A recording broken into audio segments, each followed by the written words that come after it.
पवित्र चारों वेद, पवित्र कुरान शरीफ, पवित्र बाइबल, पवित्र गुरु ग्रंथ साहिब, पवित्र कबीर साहिब की वाणी में छुपे हुए गूढ़ रहस्य अर्थात तत्व को जानने के लिए कृपया अवश्य सुनिए जगत गुरु तत्वदर्शी संत रामपाल जी महाराज के मंगल प्रवचन। अब इतनी बात से वो क्षुब्ध हो गए। कौन? नागा। भगवान भूल गए, वो कुंभ का मेला की पर्व भी भूल गए, उल्टे फिर गए एकदम। और उसने उनके बाल पकड़ दिया, उसने उनके गुट्टम गुट्टा, फिर तलवार निकाल लाए, तीर मारे एक दूसरे के, पूरी छुरी घोंप देनो एक, यानी बुड़के भर भर काट खाए, कत्लेआम कर दिया। 25,000 ये त्रिगुणों पास से कटका भर गए वहां हर की पैड़ी हरिद्वार के अंदर। होय होय। अब इसके विषय में सुख संवेद में कहा है, तीर तुपक तलवार कटारी जमदड़ जोर बदावे हैं, हर पैड़ी हर हेत न जाण्या वाजा तेग चलावे हैं, काटे शीस नहीं दल करुणा ये जग में साध कवावे हैं, जो जन इनके दर्शन को जावे उनको भी नरक पठावे हैं। ओए होए। 4 पंक्तियों में निर्णय दे दिया सुख संवेद में परमात्मा ने, कबीर भगवान ने, के तीर तुपक तलवार कटारी और डट के लठ बजावे हैं, जमदड़ जोर बजावे हैं, और हर पैड़ी हर हेत नहीं जाना। हर की पैड़ी कहे भगवान की छाती पे कत्लेआम कर डाला। हर पैड़ी हर हेत नहीं जाना वहां जाते गए, यानी तलवार चलावे हैं, और काटे शीस नहीं दल करुणा ये जग में साध कमावे हैं। इन्हें तुम संत भी कहते हो, और जो जन इनके दर्शन को जावे उनको भी नरक पठावे, उन भी ये पाठ पढ़ाओगे, ऐसे उनको बना देंगे। आज तक ये कैसा जुल्म करते रहे, हिंदू मुसलमानों को मार डालते हैं इन्हीं के बहकाए हुए, और मुसलमान हिंदुओं का काट डालते हैं और काजी और मुल्लाओं के बहकाए हुए। तो पुण्यात्माओं, जब तक हम तत्व ज्ञान से परिचित नहीं होंगे, हमारी ऐसे ही ये हमारी दुर्बुद्धि बनाए रखते हैं, हमारा दुरुपयोग करते हैं ये मूर्ख लोग अपने स्वार्थ के वास्ते, ये नकली गुरु। अब ये शराब ये पीवे और मांस ये खावे, सुल्फे ये पीवे, भांग ये पीवे, ये सन्यासी सरस्वती कमावे। तो यहां क्या बताया है कि हर पैड़ी हर हेत नहीं जाना वहां जाते एक जलावे हैं, और काटे शीस नहीं दल करुणा दया नहीं इनके अंदर। अरे न साधु कहो तुम, ये जग में साध कमावे हैं। तो ये तो लक्षण, ये तो बता दिया परमात्मा ने, गुण तीनों की भक्ति में ये भूल पड़ो संसारे, कहे कबीर निज नाम बिना कैसे उतरो पार। निज नाम यानी सतनाम के बिना, उस सच्चे नाम बिना पार कैसे होगे। अब जैसे गीता जी अध्याय नंबर 17 के श्लोक नंबर 23 में लिखा है कि ओम तत्सत इति निर्देश ब्रह्म त्रिविध समर्थ है। सच्चिदानंद घन ब्रह्म के पाने की इस 3 मंत्र की साधना करनी होगी। 8वें अध्याय के 13वें श्लोक में गीता ज्ञानदाता कहता है कि ओम इति एक अक्षरम ब्रह्म व्यवहारण माम स्मरण ये प्रियाति तदन देहम सयाति परमाम गतिम। मुझ ब्रह्म का केवल एक ओम मंत्र है, तो इसका अंतिम श्वास तक सिमरण करता हुआ शरीर छोड़कर जाता है तो उस परम गति को प्राप्त होता है, जो ओम से मिलनी है। ओम से ब्रह्मलोक मिलेगा, ब्रह्मलोक में गए हुए प्राणी फिर वापस आते हैं 8वें अध्याय के 16वें श्लोक में, वहां पुनरावृत्ति के अंदर। तो उसके पाने के लिए तो केवल एक 3 मंत्र का जाप, इसके अतिरिक्त जो भी जाप करते हैं उस शास्त्र विधि को त्याग कर वो मनमाना आचरण है। फिर ऑप्शन छोड़ दिया है कि उस परम अक्षर ब्रह्म की पाने की पूरी complete worship, way of worship तत्वदर्शी संत बताओगा, उससे पूछ लो तो वो बताएगा फिर सबकी कैसी पूजा नहीं करनी। पूजा होती है इष्ट रूप में मानकर पूजा करना होता है, साधना मजदूरी कोई अन्य होता है। अब ये तो हो गया कि 3 देव की जो करते भक्ति उनकी कदे ना हो वह मुक्ति। 600 वर्ष पहले परमेश्वर ने कहा था ये बातें, ये ज्ञान बताया था, और आज इसका समर्थन उन सदग्रंथों ने किया जिनको हम एथेंटिक मानते हैं। तो वो क्या थे जो हमने ज्ञान दिया करते? वो नकली गुरु आज तक मूर्ख बना रहे आपको। पुण्यात्माओं, जागो, समझो और मत भूत प्रेत बनो, सतलोक चलेंगे। अब गीता जी अध्याय नंबर 7 के श्लोक नंबर 16 और 17 और 18 में गीता ज्ञान दाता ब्रह्म अपनी साधना करने वालों की बताता है कौन कौन करते हैं। अर्थार्थी, आर्थ, जिज्ञासु और ज्ञानी। अर्थार्थी, आर्थ, जिज्ञासु इनको रिजेक्ट करता है कि ये भी सही साधना नहीं करते, और ज्ञानी को सिलेक्ट किया है कि ज्ञानी आत्मा होती तो अच्छी है। ज्ञानी वो होता है जिसको पता लगा कि केवल एक परमात्मा की भक्ति करनी चाहिए। वेदों में यही लिखा है कि पूर्ण परमात्मा की भक्ति से पूर्ण मोक्ष होगा। लेकिन ये भूल गए कि वेदों में यह भी लिखा था कि उस पूर्ण परमात्मा की भक्ति वेदों में वर्णित नहीं है, उसको तो तत्वदर्शी संत बताएंगे। लेकिन उन्होंने अब पे निष्कर्ष निकाल लिया, यजुर्वेद अध्याय नंबर 40 के मंत्र 15 से ओम नाम सिलेक्ट कर लिया पूर्ण परमात्मा का, जबकि वो 17वें श्लोक में 40वें अध्याय यजुर्वेद के खुद कह रहा है कि मेरा तो ओम ब्रह्म है, वो मंत्र है बुझ ब्रह्म का, और वो तो प्रोक्ष है, पूर्ण परमात्मा तो ऊपर। वह इनकी बुद्धि में ना बड़ी बात, क्योंकि गुरु बिन काहू न पाया ज्ञाना, जो थो था वो छड़े मूड किसाना। गुरु बिन वेद पढ़े जो प्राणी, समझे न सार रहे अज्ञानी। जिस कारण से इन्होंने, इन ज्ञानियों को ये तो पता लग गया ज्ञान उपासना नहीं करनी, तीनों गुणों की पूजा, रजगुण ब्रह्मा सतगुण विष्णु तम गुण शिव जी की भी नहीं करनी चाहिए। तो इन्होंने ये भी ज्ञान हुआ कि मनुष्य जीवन केवल परमात्मा प्राप्ति के लिए मिलता है, इसमें भगवान प्राप्ति साधना भक्ति नहीं हुई तो व्यर्थ है। इनको ज्ञानी कहते हैं। तो इनको तत्वदर्शी संत ना मिलने से गीता ज्ञान दाता कहता है, ये 7वें अध्याय के 18वें श्लोक में, ये ज्ञानी आत्मा है तो अच्छी उदार है, लेकिन ये मेरे वाली अनुत्तम यानी घटिया अश्रेष्ठ गति में सचित है। ये मेरे वाली अनुत्तम गति में सचित है। कौन सी गति? 8वें अध्याय के 13वें श्लोक में कहा है कि जो मुझ ब्रह्म के ओम नाम का जाप करते हैं, करता हुआ शरीर छोड़कर जाता है, मुझ ब्रह्म का जाप करता जाता, वो उसको परम गति होती है। कौन सी? ओम नाम से होने वाली परम गति। वो कहां? ब्रह्मलोक में जाता है। ब्रह्म 8वें अध्याय के 16वें श्लोक में लिखा गीता जी में, ब्रह्मलोक पर्यंत भी जन्म मृत्यु में आते हैं। और गीता के अन्नदाता स्वयं कहता 4थे अध्याय के 5वें श्लोक में, और 9वें श्लोक में, 2रे अध्याय के 12वें श्लोक में, 10वें अध्याय के 2रे श्लोक में गीता जी में कि तेरे और मेरे बहुत जन्म हो चुके हैं, तुम तो नहीं जानता, मैं जानता हूं। फिर जब तक जन्म मृत्यु है, फिर 18वें अध्याय के 62वें श्लोक में कहा कि इससे तेरे लिए होय होय, कहते तू सर्वभाव से उस परमेश्वर की शरण में जा जिसकी कृपा से तू परम शांति को और सनातन परम धाम को प्राप्त होगा, उसकी कृपा से ही। तो इससे सिद्ध हो गया कि गीता ज्ञानदाता से कोई और है सुप्रीम पावर, जिससे पूर्ण मोक्ष होगा। 15वें अध्याय के 4थे श्लोक में कहा कि तत्वदर्शी संत की प्राप्ति के पश्चात परमेश्वर के उस परम पद की खोज करनी चाहिए, जहां जाने के बाद साधक फिर कभी लौटकर संसार में नहीं आता, और केवल उसकी पूजा करो, अन्य की सब त्याग दो। अपनी भी पूजा को रिजेक्ट करता है वो। पूजा मान इष्ट रूप में मानना। तो यहां इन अज्ञानियों से, अनाड़ियों से कोई पूछता है कि गीता जी अध्याय नंबर 7 के श्लोक नंबर 18 में गीता ज्ञानदाता अपने से अन्य अपनी गति को भी अनुत्तम क्यों बताता है? तो कहते हैं उसका अर्थ अनुत्तम नहीं, सर्वश्रेष्ठ मानो, जिससे उत्तम कोई और गति ना हो, जिसको प्राप्त हो जाता है उसके बाद और कुछ जानना शेष रहता, इसलिए इसको अनुत्तम, वो अनुत्तम गति है। मूर्ख बना रहे।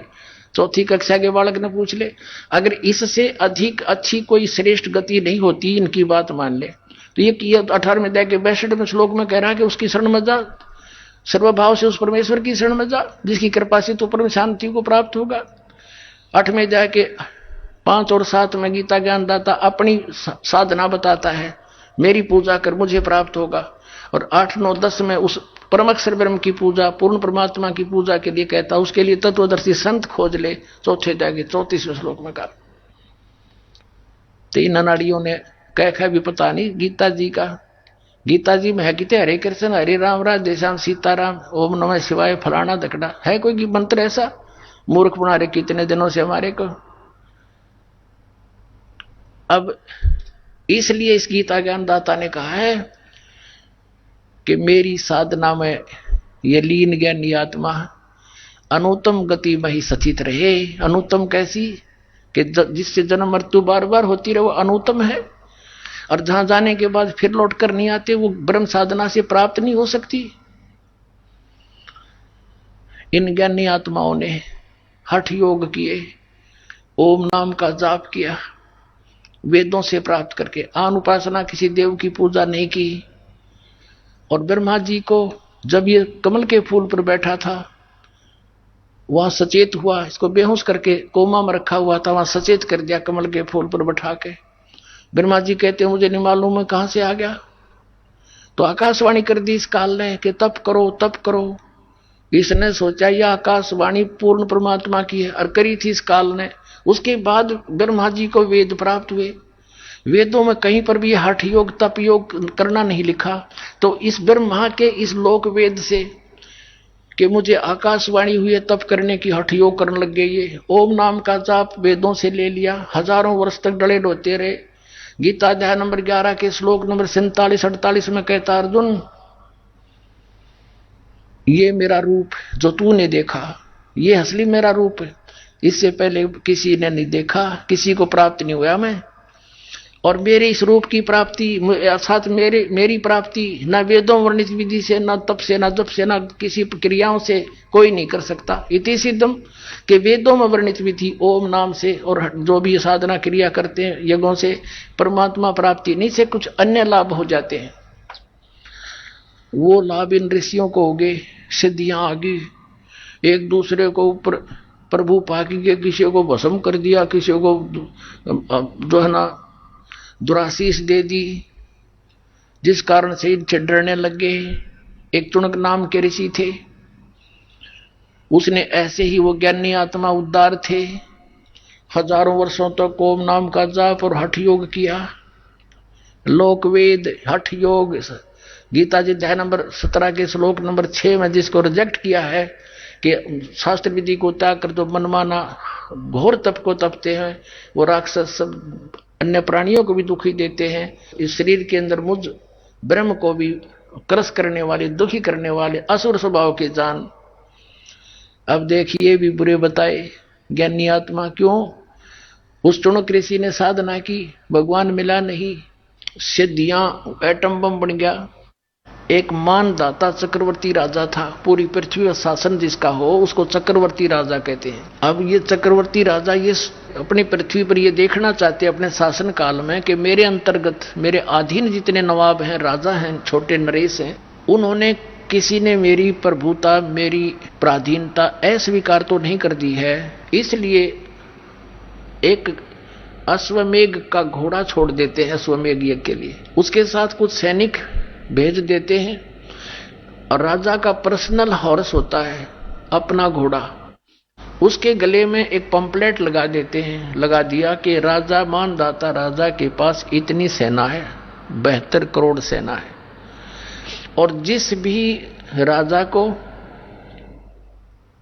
इस मानदाता चक्रवर्ती राजा की पराधीनता स्वीकार ना हो, घोड़े को पकड़ लो, अपने पास बांध लो और युद्ध के लिए तैयार हो जाओ। पूरी पृथ्वी पर वो घोड़ा घूमाया, सब ने पढ़ लिया पंपलेट कि 72 करोड़ सेना, सब चुप हो गए। किसी ने हिम्मत नहीं की घोड़े को पकड़ देने की, अर्थात युद्ध करने की। तो पूरी पृथ्वी पर विजयी साबित हो गया। वो वापस आ रहे थे, चुनक ऋषि वहां तपस्या किया करता था, उसकी कुटिया के पास से वो गए थे, वहीं से वापस आ रहे थे। उसने पूछा कि सैनिकों, ये घोड़ा खाली क्यों है, इस पर सवार क्यों नहीं? बाकी पर तुम सब विराजमान हो, सवार हो।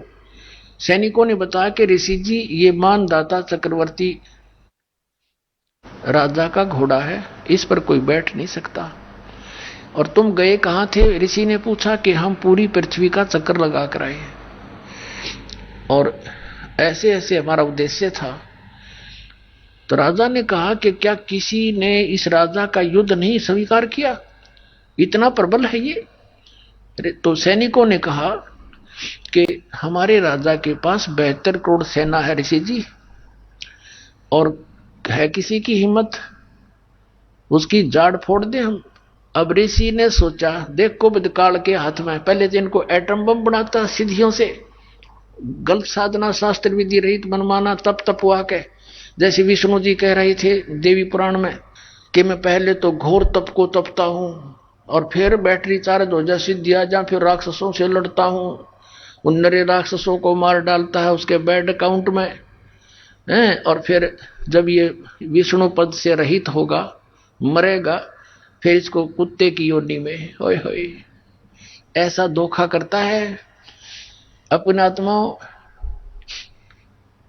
परमात्मा बताते हैं फिर उधर से काल के हाथ में रिमोट था, उसने उसकी रिमोट से ऋषि के अंदर प्रेरणा भर दी कि इसमें तो अभिमान हो गया राजा में, इसका अभिमान ठीक करना चाहिए। ऋषि खड़ा हुआ और कहने लगा, भाई इस घोड़े को मैं पकड़ लेता हूं और मैं तुम्हारे राजा का युद्ध ओढ़ लेता हूं। सैनिक कहने लगे, रे कंगले कंगाल, तेरे दाने खाने को नहीं, और युद्ध करेगा तो मानदाता चक्रवर्ती राजा के पास अपने फेरले माड़ा बोल वाला बैठ के, मत पंगे में पा दे, जप ले अपनी भक्ति कर, जो सा काम करया करे ऋषि वही कर तू। ऋषि बोला, भाई मन ने तो पकड़ दिया है घोड़ा, और जाओ कह दो तुम्हारे राजा ने। वह तो चार थोड़ा बांध दिया घोड़ा उसके वृक्ष के झोपड़ी जिस वृक्ष पर डल रही थी। राजा को आके सुना दिया कि ऐसे ऐसे पूरी पृथ्वी पर तो किसी ने आपका घोड़ा पकड़ा नहीं, एक चुनक नाम के ऋषि ने आपका युद्ध स्वीकार कर लिया। अब राजा को बताया गया मंत्रियों के द्वारा कि जी आज एक व्यक्ति ने हिम्मत करी है, कल दूसरा करेगा, ये राजनीति होती है, ऐसे तो सिर उठाएगी दुनिया, इसको कुचल डालना चाहिए। राजा बोला, जाओ 18 करोड़ सेना एक बार भेज दी तो उसके एक व्यक्ति को मारने के लिए, ताकि और भी डर जाएं, भयभीत हो जाएं कि इतनी सेना आ गई, तेरे की तो बड़ा तगड़ा राजा है। उधर से ऋषि ने अपने सारे जीवन में जो डले डोए थे उसकी 4 एटम बम बना दिए वचन से, सिद्धि का बहुत बड़ा एटम बम। ये साइंस वाले तो फेल उनके आगे, अगर किसी में वचन शक्ति हो संत के अंदर तो इन सारे फेल कर दे, वो वैसे वहीं के वहीं पानी बना दे। ऐसी सिद्धियां भी होती हैं।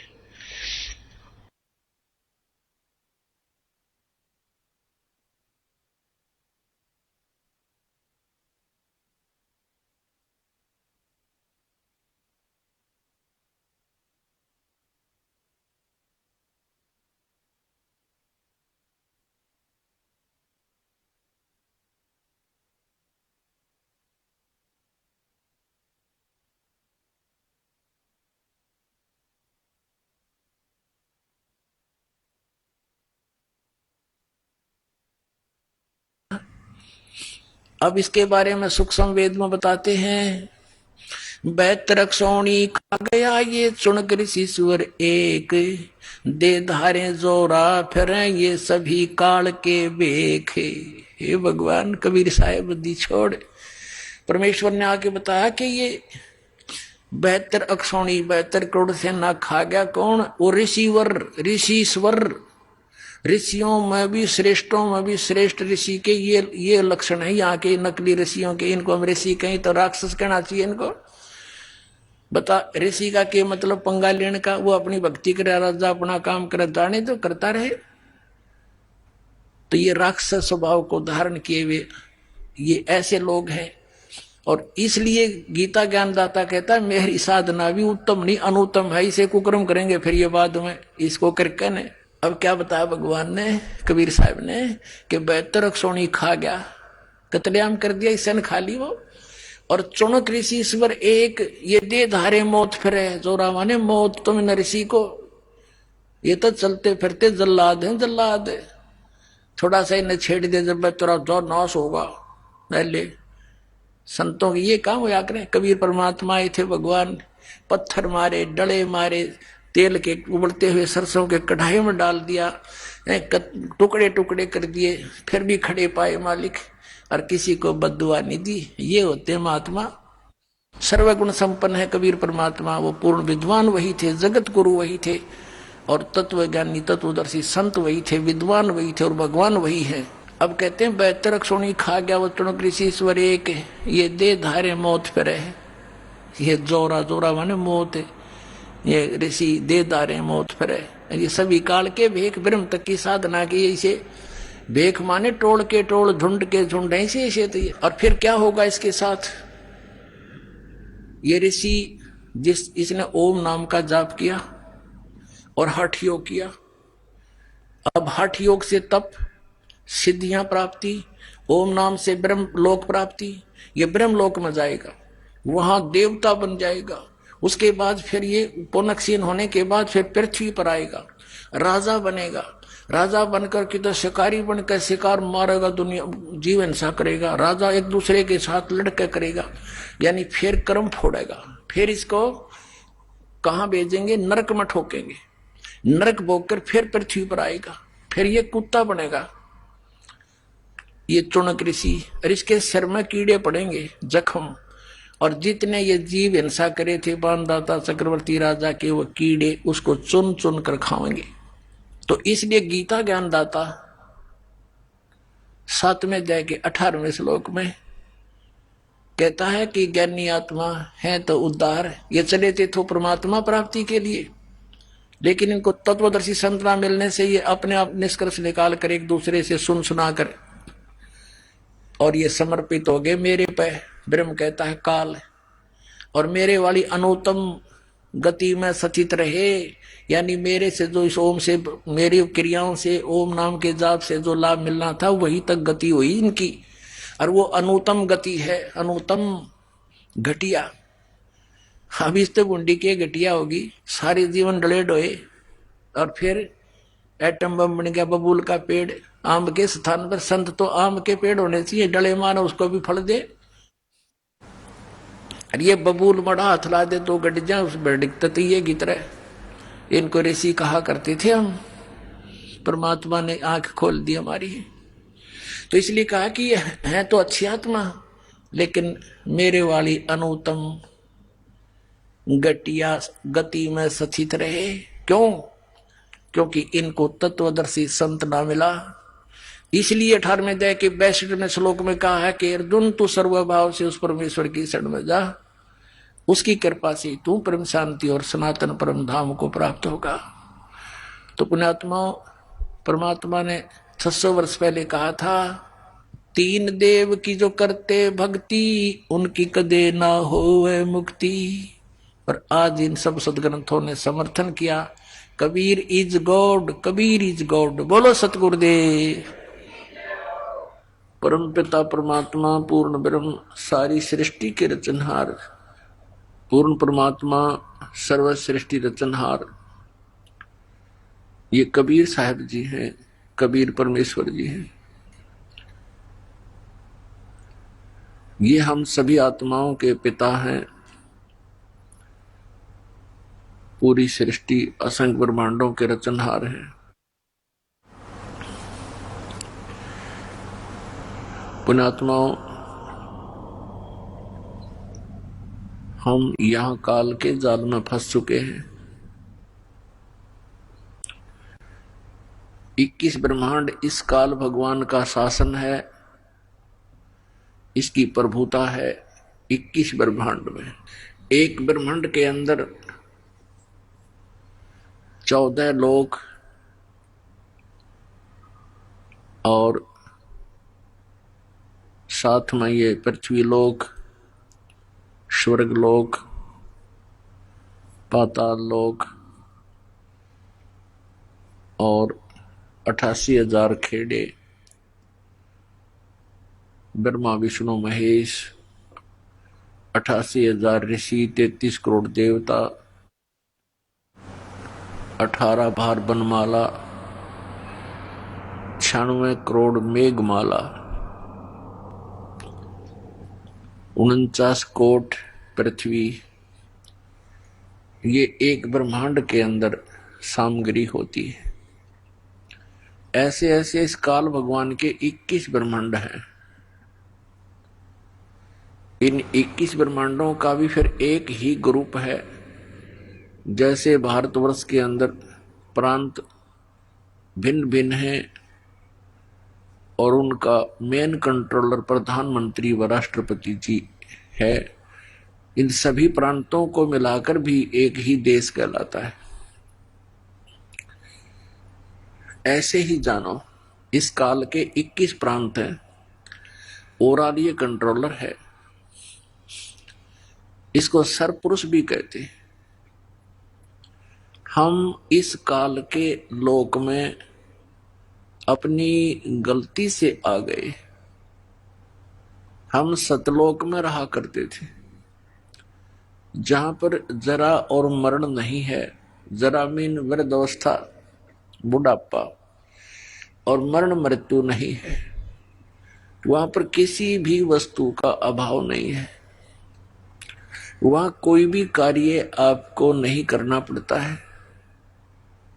आपका शरीर ये 5 तत्वों से बना हुआ पुतला नहीं होता, एक तत्व से बना हुआ आपका शरीर होता है, जिसमें नाड़ी तंत्र नहीं होता है, जिसके कारण ना बीपी हाई होता ना लो होता। वहां किसी भी पदार्थ का अभाव नहीं है। जो यहाँ की 4 मुक्तियां हैं ये तो क्षणिक हैं, इनका तो अंत होता है। यहाँ के भगवान ने, यहाँ के स्वामी काल ने, ज्योति निरंजन ने, जिसको सरपुरुष भी कहते हैं और इसको ब्रह्म भी कहते हैं, इसने सभी पदार्थों का और सभी व्यवस्था का सतलोक की नकल करके बनाया है। उसका प्रतिबिंब डाल रहा है। अब जैसे एक तो सोने का आभूषण हो, एक पीतल का हो, वैसा ही हो, लेकिन उसकी क्वालिटी और कीमत में दिन रात का अंतर होता है। ऐसा ही समझो, वहां पर भी हम सभी का ऐसा ही शरीर है, मनुष्य सदृश शरीर है, और ऐसी ही आपकी सृष्टि होगी, आपका परिवार होगा, और वो ऐसा परिवार होगा जिसमें ना कोई रोग होगा, ना मृत्यु होगी, कोई अभाव नहीं होगा। यहां जो बुरा हाल हुआ पड़ा है, ऐसा वहां कुछ नहीं है। तो पुण्यात्माओं, जैसे किसी व्यक्ति को यहां बरवाला में प्लाट मिला हुआ है, मकान बना रखा है, और उसको कोई कहे कि चलिए आप चंडीगढ़ के अंदर,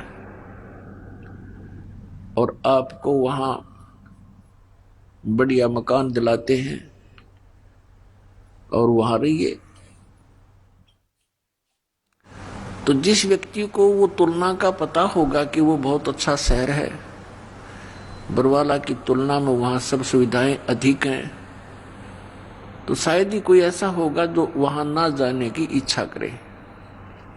और वहां व्यवसाय यहां से अच्छा होगा, बहुत अच्छा होगा, कोई 1000 गुना होगा, तो तुरंत त्याग देगा बरवाला को।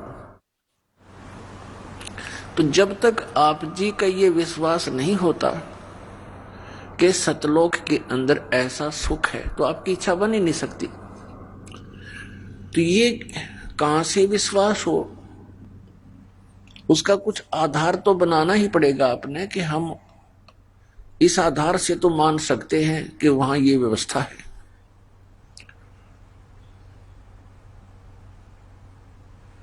अब उसके लिए काल ने एक जाल फैला दिया। ये काल के पंथ चालू कर दिए, राधा स्वामी पंथ, जय गुरुदेव पंथ, ये सच्चा सौदा डेरा धन धन सतगुरु पंथ, और जगमालवाड़ी और सिरसा वाला। ये दिनोद के अंदर, भिवानी के अंदर हरियाणा में ताराचंद जी ने वही राधा स्वामी ही पंथ का बीज बो रखा है। ऐसे ही कृपाल सिंह जी दिल्ली के अंदर सावन कृपाल मिशन, ब्यास के अंदर राधा स्वामी पंथ, आगरा के अंदर, और भी बहुत गने ठाकुर जी और पता नहीं कितने किए इन्होंने काबली की करबो दी। ये सभी डुप्लीकेट पंथ हैं, काल के पंथ हैं। इनके पांचों नाम काल के हैं। अब नाम से मोक्ष होगा, क्योंकि संत मता पूर्ण रूप से नाम पर आधारित है। तो नाम सच्चा हो तो मोक्ष होगा, नाम झूठा है तो मोक्ष नहीं होगा। तो इनके पांचों नाम नकली हैं, काल के ही जाप हैं। जहां आशा ताबासा हुई, अब जहां की टिकट बनवा रखी है जहाज, तो वहीं जा छोड़ेगा आपको। तो इन्होंने काल की टिकट बना रखी है आपकी, और आप काल के ही जाल में रहोगे। तो इन्होंने क्या बताया है, एक निरंकारी पंथ है और एक ये अंशादेश पंथ है जो सतपाल जी महाराज और ये प्रेम राउत बाल योगेश्वर जी अमेरिका दीवनों के बहुत गुना प्रचार कर रखे। काबली की करता अपने आप उग जाया करे, ना बोने की जरूरत ना पड़ती, ना देखभाल की हो सकता। आम के पौधे लगा के देखो तो सब नकली पंथ हैं, मनमुखी साधनाएं हैं, निराधार उनके मंत्र हैं, किसी भी सदग्रंथ से मेल नहीं खाते, और कोई उनकी मर्यादा नहीं है, जिस कारण से भोले श्रद्धालु उनको परम संत मानकर उनकी शरण ग्रहण करके अपना जीवन नष्ट कर रहे हैं। ये क्या बताते हैं कि सतलोक के अंदर परमात्मा नहीं है, केवल प्रकाश ही प्रकाश है। और वहां मुक्त आत्माएं जो यहां से मोक्ष प्राप्त करके जाती हैं, वो सतलोक के अंदर ऐसे समा जाती है सतपुरुष में, जैसे बूंद समुद्र में वो एक भाव हो जाता है, एक रस हो जाती है। बताओ। और इस आधार से भी करोड़ों प्राणी उनके पीछे लगे हुए हैं। उन्हें ये नहीं सोचा कि ये क्या कह रहे हैं, और निराधार व्याख्या बना रखी है। तो इसके लिए हमने ये कौन सी सच्ची है, उन सभी संतों की बातें सत्य हैं या ये दास बताने जा रहा है आपको वो सत्य है, इसका निर्णय कैसे होगा? इसका निर्णय होगा अपने सदग्रंथों से और उन महापुरुषों से जिन्होंने परमात्मा को प्राप्त किया, सचखंड को देखा और फिर वापस आए। जो व्यक्ति वहां जाकर के वापस आया है, तो वो जो बताएगा वह सच्ची होगी, वह सत्य होगा। अब एक तो स्वयं परमात्मा ने आके ज्ञान दिया, परमेश्वर कबीर जी ने। अब परमेश्वर कबीर जी ने जो ज्ञान दिया, प्रथम तो वही फाइनल है। अपने द्वारा रची हुई सृष्टि को परमात्मा ही ठीक ठीक बता सकता है। उन्होंने आकर के स्वयं ये ज्ञान दिया।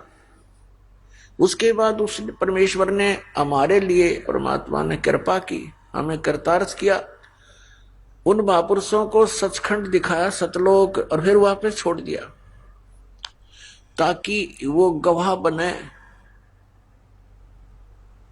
कि सतलोक के अंदर सचमुच ये व्यवस्था है। अपने आत्माओं, परमात्मा ने एक और दया करी अपने पे। अपनी अमृतवाणी में उन्होंने सब कुछ लिख दिया, लेकिन वो अमृतवाणी इतनी लंबी चौड़ी बना दी, इस तत्व ज्ञान को उसके अंदर छुपा दिया। और साथ में उन महापुरुषों से भी कह दिया गया था कि अभी इस यथार्थ ज्ञान को केवल तुम इन श्लोकों के माध्यम से ही बताना, गद्य भाग से मत बोलना। तो उन्होंने पद्य भाग में, यानी दोहों और शब्दावलियों के माध्यम से ही अपना वहां का ज्ञान दिया, सतलोक और सचखंड का। उन्होंने गद्य भाग में नहीं बोला, और वो लिपिबद्ध किया गया। उस पद्य भाग को समझना जन साधारण के बस की बात नहीं। या तो परमात्मा ही बता सके या वो संत ही बता सकते हैं जिन्होंने वो वाणी बोली, या फिर उनका कृपा पात्र जिसको परमात्मा सद्बुद्धि देते हैं, वो फिर उन गूढ़ रहस्यों को परमात्मा की प्यारी आत्माओं के समक्ष सरलार्थ करता है।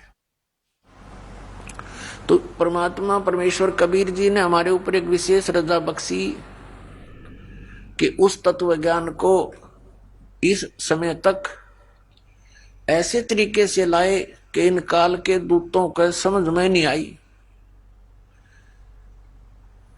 ये राधा स्वामी पंथ तथा सच्चा सौदा पंथ ये एक ही कुएं का जल है।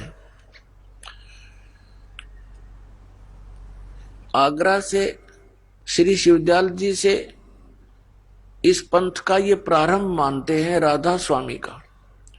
आगरा से ही एक जयमल सिंह जी नाम के पुण्यात्मा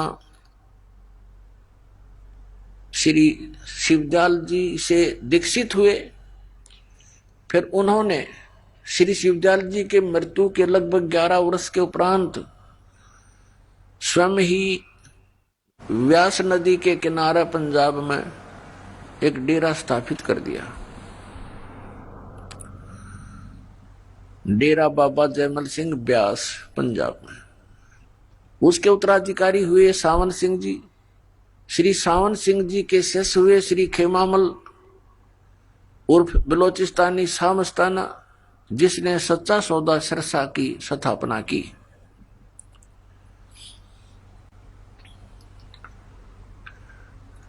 अपने आत्माओं समझदार को संकेत ही बहुत है। इन महापुरुषों को सचखंड का कख भी पता नहीं ना, सतपुरुष के बारे में जानकारी, और इतना टोल जोड़ कर काल के मुंह में झोंक दिया। करोड़ों व्यक्ति फूंक दिए, उस काल के जाल में डाल दिए इन्होंने, और अब बिना मानते। अब इनके गुरुओं ने एक मीटिंग की, राधा स्वामी, धन सतगुरु, जय गुरुदेव, इन सब ने मिलकर आगरा में। और उसमें उन्होंने पहले तो ये देखा कि क्योंकि उनके भक्तों की शिकायत गई कि जी आपके विषय में एक रामपाल संत ऐसे ऐसे बोलता है, वो तो बहुत गलत कह रहा है। उन्होंने मीटिंग की, हमारी यहां से सीडी ले गए। वो उन्होंने सीडी देखा और सबको वहां बुला लिया। 600 एकड़ जमीन किराए, 1 जनवरी की बात है 2012 में जनवरी में, और खड़ी फसल का मुआवजा दे दिया। और ये सब जगह मुनादी करवा दी कि सबने आना है, गुरुजी एक नवी गल दसेंगे। तो इस श्रद्धालु तो पहुंच जाते हैं, पता नहीं क्या फार्मूला और बताओगे भक्ति का। कई लाख व्यक्ति इकट्ठे हो गए, 600 एकड़ जमीन, उत्तरा की जमीन, करोड़ों आदमी आ जाए उसमें। पहले तो उन्होंने डिस्कस किया कि रामपाल का क्या करें इसका। अब रामपाल का क्या करेंगे, पहले तो अपनी किताबा न फूको इनने, जब रामपाल का करियो कि मैं करोगे थे। तुमने लिख रखी, तुम्हारे प्रवचन तुम्हारा ही ज्ञान दास तो पढ़ के सुनावा है भाई, पुस्तक मोल ले रखी है, आप पढ़ो औरों को पढ़ाऊं, देखो ये महापुरुष ऐसा ज्ञान देते हैं। फिर सीडी दिखाई, उनका नहीं समझ में आई कि अभी केस करेंगे तो किस पे करोगे, इनकी दूरी पोल खोल लूंगा। फिर करके देखो एक बार, अगर ये थोड़ा सी हिम्मत कर लेते इस पर बैन लग जाए पूरे पंथ पे, इसका एक भी शब्द जनता में नहीं जा सकता इनका। ऐसा बेहुदा ज्ञान है इन लोगों का, कख भी नहीं पता, दुनिया को करोड़ों लोगों को डबो दिया। फिर उन्होंने नवी गल ये दसी सबको कि किसी की पुस्तक नहीं पढ़ना और किसी की सीडी भी नहीं देखना, वो नहीं लेना। ये नवी गल दस का सबका थपकी मार के भेज दिए। अब वो श्रद्धालु बेचारे वो इन्हों सोचे गुरु जी का आदेश हो गया, हमने किसी की पुस्तक नहीं पढ़नी। उनको इन्हों ना पता, ये काल के जाल में बांध दिए, तुम कति गठड़ी बांध के दर दिए और झोंक देंगे उनके अंदर। ज्ञान पढ़ने में क्या दिक्कत है? हमारा भी पढ़ो और उनका भी पढ़ो, हमारा भी सीडी देखो उनकी भी सीडी देखो, तब निर्णय होगा कहां जा रहे हो तुम। तो कहने का दास का तात्पर्य ये है कि इनके पास न तो कोई ज्ञान है मंत्र पांचों काल के, और ये सिरसा वाले सच्चा सौदा वालों ने थोड़ी सी भिन्नता कर ली। किसी ने कह दिया होगा कि ये तो ज्योति निरंजन, ओंकार, ररंकार, सतनाम आदि ये तो सारे ही काल के जाप है, सतपुरुष का तो जिक्र भी नहीं इसमें। तो इन्होंने अपनी सूझबूझ से कि लोग नो ना कहेंगे ये काल के नाम हैं, 3 नाम चला दिए, सतपुरुष, अकाल मूर्त, शब्द स्वरूपी राम। और यूं कहते किसी को बताना नहीं। अब श्रद्धालु तो ऐसे होते हैं भाई नहीं बताना। अब ना बताने का कारण क्या होता है वो बताएगा दास आपको।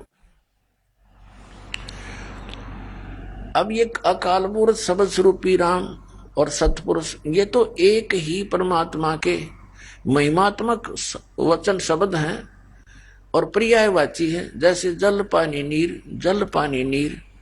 अब जल कह दो, 3 कहने की क्या आवश्यकता है? जल कहो चाहे पानी कह दो चाहे नीर कह दो, जल पानी नीर कहने से मोक्ष हो जाएगा।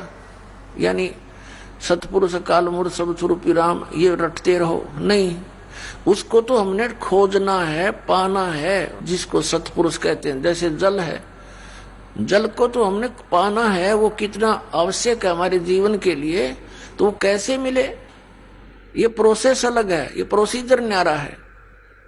बोकी लाओ, पाइप लाओ और फिर बोकी मारो, जमीन के अंदर जल है वहां से प्राप्त करना है, और फिर जब बोकी और पाइप का कार्य जल तक पहुंचना है, जल को बाहर निकालना नहीं बोकी और पाइप का कार्य है। उसके बाद फिर मशीन लगेगी, हैंड पंप। वो हैंड पंप की भी फिर प्रैक्टिस करनी है, उसकी सेवा करनी है, उसका अभ्यास करना है। तो जब जल निकलेगा बाहर, जिसको हम खोज रहे थे, जल पानी नीर, जल पानी नीर करने से नहीं, वो प्रोसेस अलग है, वो प्रोसीजर न्यारा है, वो इंस्ट्रूमेंट अलग है जिनसे वो साधना की जाएगी। 2 अक्षर का सतनाम है जिसमें एक ओम मंत्र है, एक तत् मंत्र सांकेतिक है। इसकी बोकी लगानी है श्वास उश्वास से। ये 2 अक्षर का सतनाम है। एक संत मत प्रकाश भाग 4 है, श्री सावन सिंह जी द्वारा लिखी हुई, उसके वचनों का संग्रह। उसमें श्री सावन सिंह जी कहते हैं 261 पृष्ठ पे कि सोई गुरु पूरा कहावे जो 2 अक्षर का भेद बतावे, कि ये गुरु ग्रंथ साहिब में लिखा, ऐसा वो बोल रहे हैं।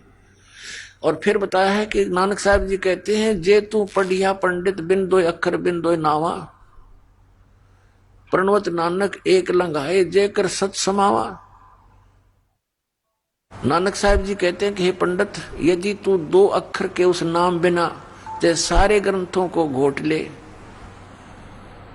इसे कोई लाभ नहीं होगा। अगर तूने ये 2 अक्षर नहीं पढ़े, नहीं जाप किया, तो यूजलेस है।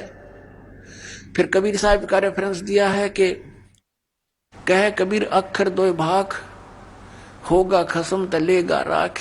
अब कबीर साहब कहते हैं 2 अक्षर के मंत्र का तू जाप कर, भाख माने बोल, जाप कर। और यदि इन 2 अक्षर के नाम, यो सतनाम है, ये सतनाम सतनाम जाप का नहीं है, ये 2 अक्षर का नाम सतनाम है।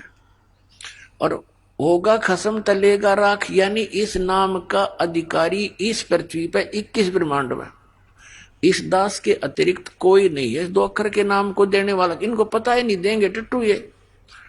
इन सतनाम का ना पता तो क्या है? सतनाम सतलोक है, सचखंड है, सतनाम सुथान है, सतनाम सतपुरुष है, सतनाम सतलोक भी सतनाम को कहते हैं, सार शब्द भी सतनाम को, सत शब्द भी सतनाम को।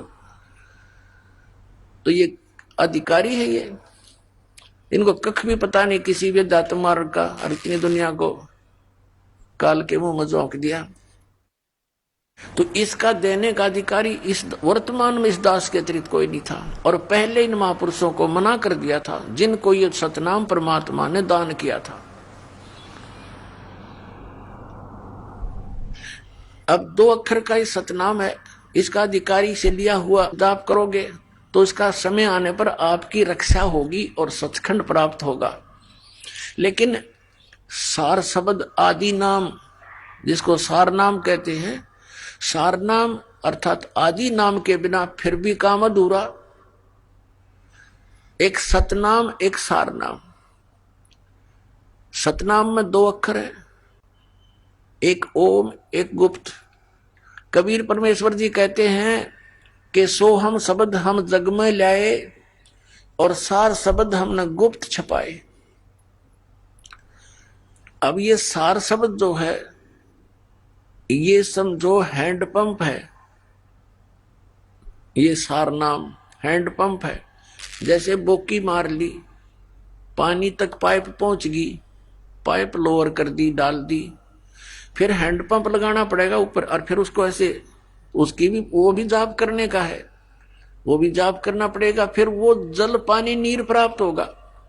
वो सतपुरुष अकाल पुरुष शब्द स्वरूपी राम न्यो प्राप्त होगा। इस 3 मंत्र के जाप है, इस अकाल मूर्त शब्द स्वरूपी राम सतपुरुष, इससे नहीं। एक तो 2 अक्षर का सतनाम और तीसरा वो आदि नाम सार नाम। तो श्वास के जाप करना पड़ेगा इस सतनाम का। एक ओम मंत्र है, गुप्त है।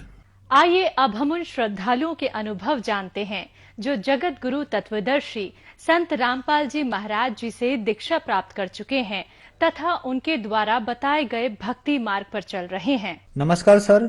सत साहिब जी। सर क्या नाम है आपका? मेरा नाम है जी करमवीर दास। करमवीर जी आप कहाँ से हैं? मैं गांव बागपुर से जी, जिला जज्जर हरियाणा से।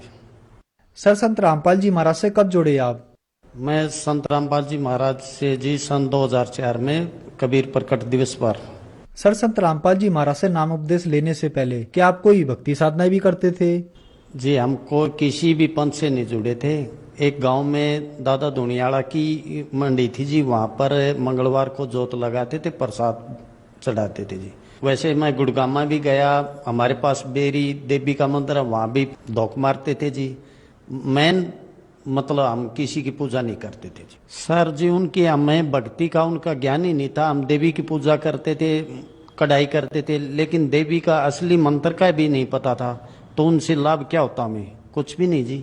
सर संत रामपाल जी महाराज से नाम दीक्षा लेने के बाद आपको क्या लाभ हुए? संत रामपाल जी महाराज से नाम लेने के बाद जी बहुत फायदे हुए जी। पहला फायदा तो यही हुआ मेरे को कि मैं 2006 में जब करोथा कांड आर्य समाज ने किया तो जी आर्य समाज जी मेरी परचून की दुकान थी, गांव में अकेला था और धूम्रपान की कोई चीज न रखने के कारण मैं गांव में प्रसिद्ध था। मेरे को यही बोलते थे भाई रामपाल की दुकान पर जाएंगे, तो गैल पढ़ लिए जी। मैंने जी नाम खंडित कर दिया तो एक ने मेरे पे गाल दी जी और मैं बहुत तगड़ा बीमार हो गया। उससे पहले मेरी भविष्यवाणी हो रही थी कि जब आप 42 साल के हो जाएंगे तो आपकी डेथ हो जाएगी, लेकिन वो भविष्यवाणी मैं भूल गया था जी। तो गाल गलने के बाद में मैं इतना बीमार पड़ गया जी, मेरे को पता ही नहीं मेरे साथ क्या हो रहा है। कहीं से भी दवाई लो जी, कोई भी दवाई असर नहीं करे। तो मैं एक दिन गुरुजी ने रात को 12 बजे जब काल कहते हैं कि ये तपस्या पर भूनता है, तो मेरे को महसूस हो रहा था जी, मेरे को मन बिल्कुल नंगा और तपस्या पर काल मेरे को भून रहा था। गुरुजी ने आकर मेरे हाथ पकड़कर उठाया और कहा बेटे क्या कर रहे हो? क्या करूं गुरुजी कि मेरे साथ बंदर गैल पड़ लिए, इसलिए मैंने नाम खंडित कर दिया जी। गुरुजी ने कहा जी आपको पहले ही सूचित किया गया था कि 2006 में एक तूफान आएगा, लेकिन हम तुच्छ बुद्धि जीव उसको नहीं समझ सके जी। उसके बाद जी मैं मेडिकल में गया। मेडिकल में गुरुजी को मेरे साक्षात दर्शन होते रहे जी। जब जोतबत्ती करता तो गुरुजी जैसे आप मेरे सामने हैं ये है, तो ऐसे गुरुजी मेरे पास रहते और मैं गुरुजी से बातें करता रहता। तो घर वाले कहते इसके दिमाग में फर्क हो गया भाई, ये गर्म गोली खा गया, अरे ये कुछ ही बैंडता। गुरुजी ने मेरे को सतलोक दिखाया जी, तीनों लोगों का ज्ञान करवाया। मैं घर की सारी बात बताता रहा, लेकिन गुरुजी घर वालों ने मेरे पे विश्वास नहीं किया। बड़ा भाई तो ये कहता भाई इसके दिमाग में फर्क हो गया। जब मैंने कहा कि आपने गरीबदास की वाणी सुनी है, गरीबदास को भी बावला बता दिया था इस क्या कर ले इस दुनिया साणी को, तो मैं सच बोल रहा हूँ, लेकिन मेरे को विश्वास, मेरी बात पर विश्वास नहीं किया। जब मेरे को मेडिकल रोहतक में ले जाया गया तो मेरे कमर में पानी बता दिया जी। पहले दिन पानी निकालने लगे तो जी पानी नहीं निकला। गुरुजी संत रामपाल जी के दर्शन हुए, वो मेरे साथ में खड़े हो गए, मेरे टीचर के पास मैं पड़ा हुआ था। तो संत गुरु रामपाल जी महाराज ने से मैंने अरदास लगाई, गुरुजी ये मेरे कमर में पानी बताते हैं, पानी है नहीं। गुरुजी ने आदेश दिया, वो पानी तो कल भी नहीं था और आज भी नहीं निकला। माँ गुरुजी ये फिर मेरे को वैसे करते हैं, दर्द इतना होता कि धरती आसमान एक हो जाता। तो संत रामपाल जी महाराज ने मेरे को एक विधि बताई, मैं अपने आपे से, अपने शरीर से बाहर हो गया। अब भाई जब भी ये क्रिया करते हैं, ये अपना काम करते हैं, इनके कार्य में बाधा मत डालो, और जो करते हैं कर रहे हैं। जो आपकी बीमारी थी वो मैंने काट दी, अब तो ये अपनी क्रिया करने दो। अगले दिन जी फिर मेरे को पानी की चेकिंग के लिए गए। मैंने डॉक्टर से कहा, माँ डॉक्टर साहब मेरी पर्ची पर लिख दो, मेरे कमरे में पानी नहीं है। डॉक्टर साहब ने भी मना कर दिया, लेकिन ये कहा भाई पानी तो है नहीं, लेकिन आप चेक करवाओगे तो मैं आपको लिखूंगा, वैसे नहीं लिखूंगा।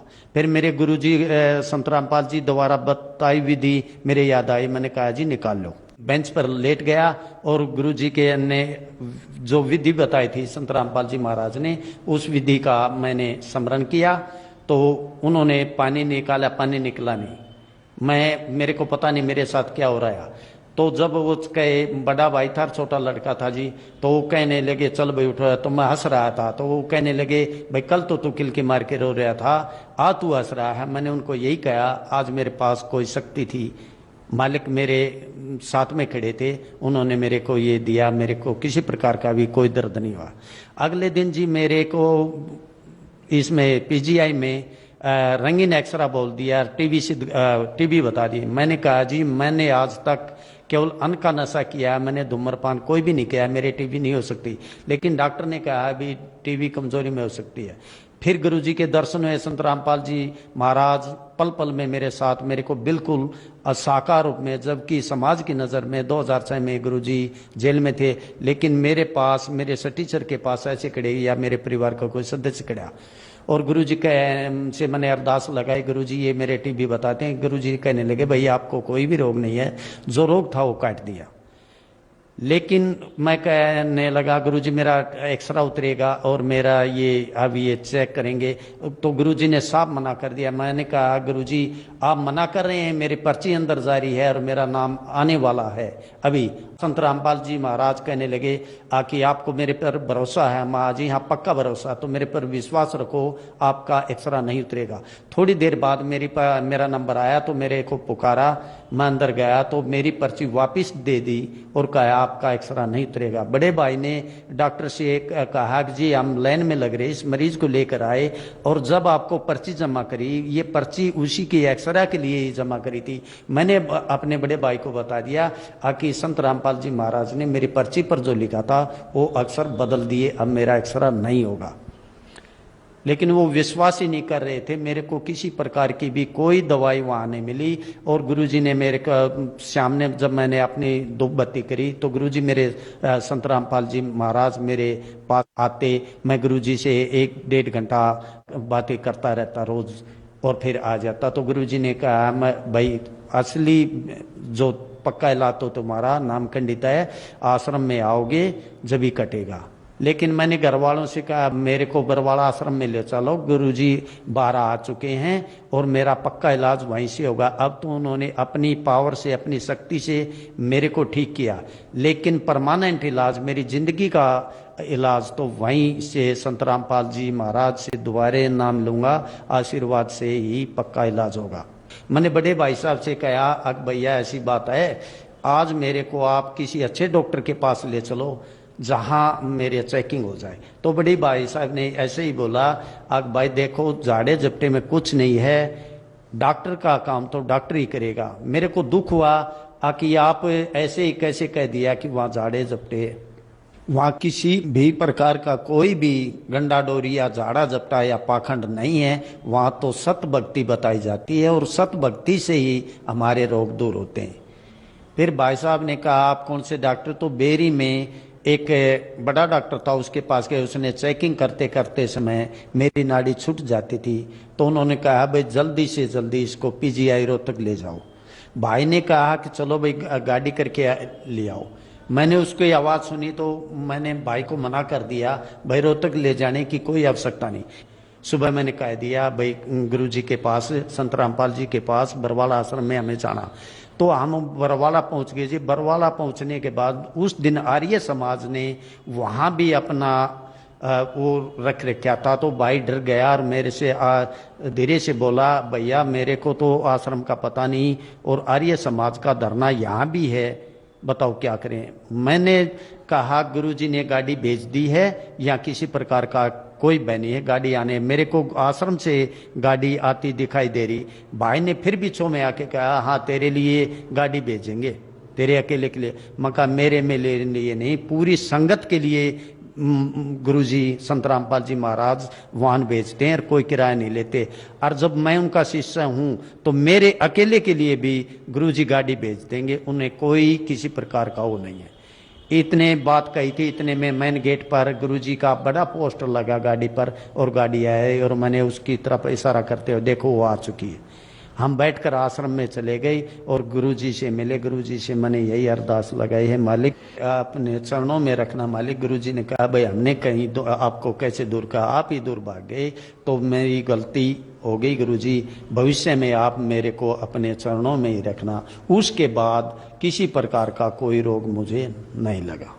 और तो जी मेरे अपने लाभ बताऊंगा तो बहुत ज्यादा है। मैं सामाजिक लाभ बताऊंगा कि संत रामपाल जी ने जैसे कोई भी समाज या सरकार कन्या हत्या पर, भ्रूण पर रोक लगाने में समर्थ नहीं हो, लेकिन संत रामपाल जी महाराज ने एक ऐसे समाज का निर्माण किया जिससे उस पर रोक लगी है, जिसमें आप हर साल लाखों की संख्या में बिना दहेज के शादी हो रही है, जिसमें एक भी पैसा किसी का खर्च नहीं होता।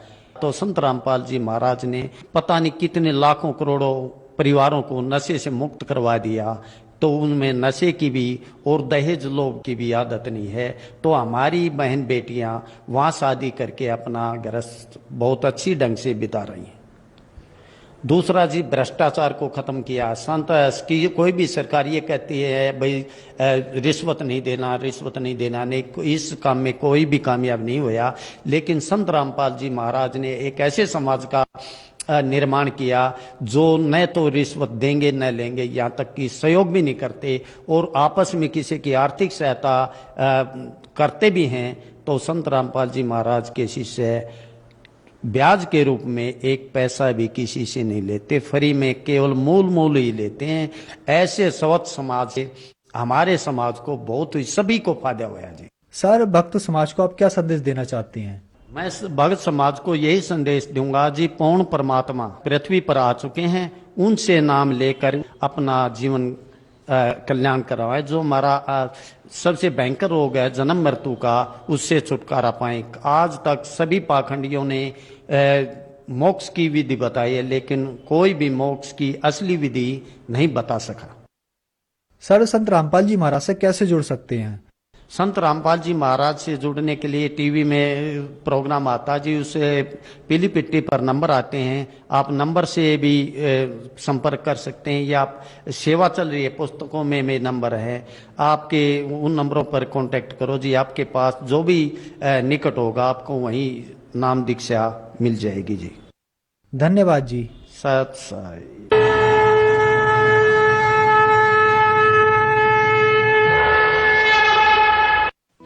आप सुन रहे थे जगत गुरु तत्वदर्शी संत रामपाल जी महाराज के मंगल प्रवचन।